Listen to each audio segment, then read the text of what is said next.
And the proposal of the green economy, which has been lingering around for more than 30 years, unfortunately, the green energy still depends today on subsidies.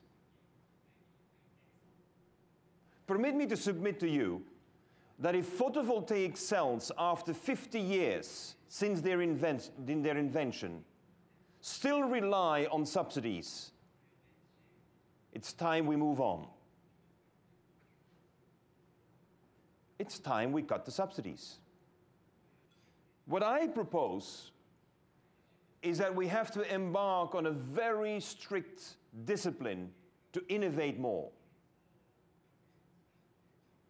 And true innovations will generate more cash flow. And when you generate the cash flow, you generate the jobs. When you have the cash flow, you can generate the social capital. But the key is to stimulate entrepreneurship. People willing to take the risks. And that's why we need investors who believe in this opportunity. I call that the blue economy.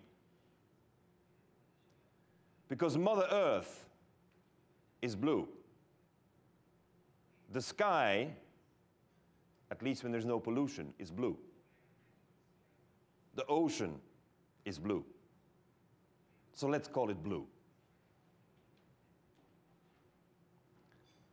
Let me challenge your thinking. What's the most abundant source of energy on Earth that is freely available?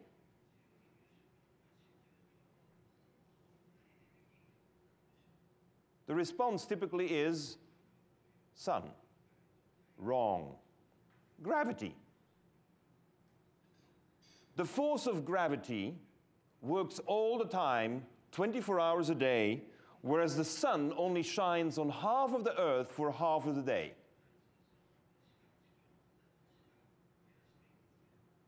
I can immediately submit to you a set of technologies based on gravity that outcompete solar energy.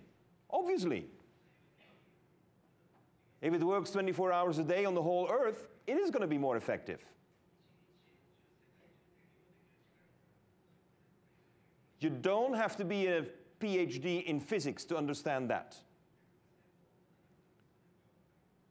Based on the laws of gravity, you can generate 4 times more cash flow worldwide than based on the sun. How come industry doesn't look at it? We look at it, and I will show you innovations that give you the better returns than you could ever imagine.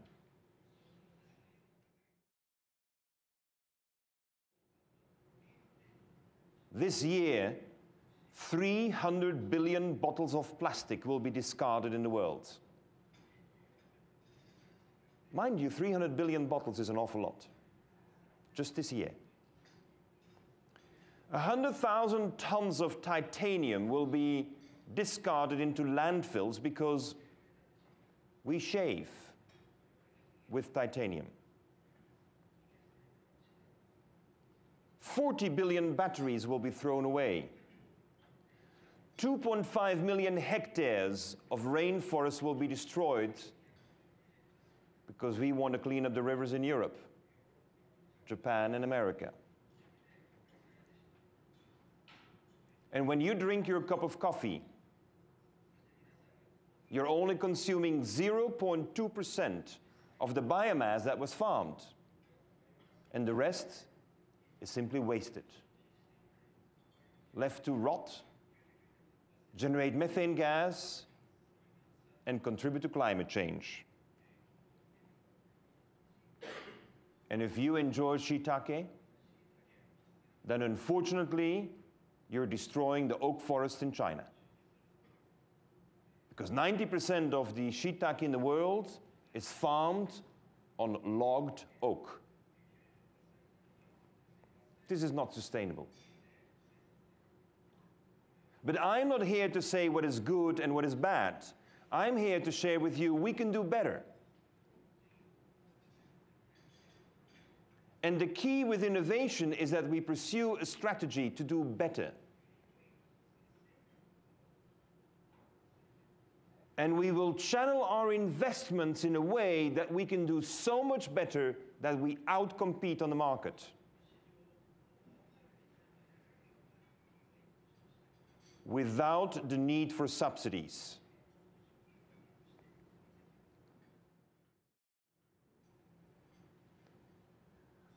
When I did the analysis identifying more than 2,200 innovations with a team of 25 people full-time for 3 years,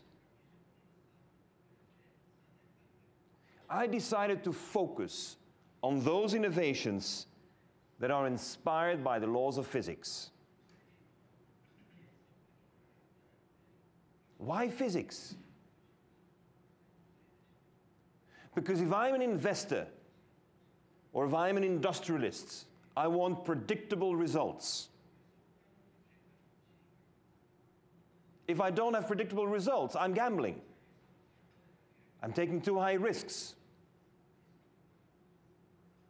When I have an innovation before me based on the laws of physics, I have predictable results. I like it. Because there are no exceptions to the laws of physics. In chemistry, everything depends. Pressure, temperature, catalysts. Our economy for the past 50 years has been based on innovations in chemistry, first and foremost. That's why we have so much pollution. Not because we want it, because our predictability relies on chemical controls.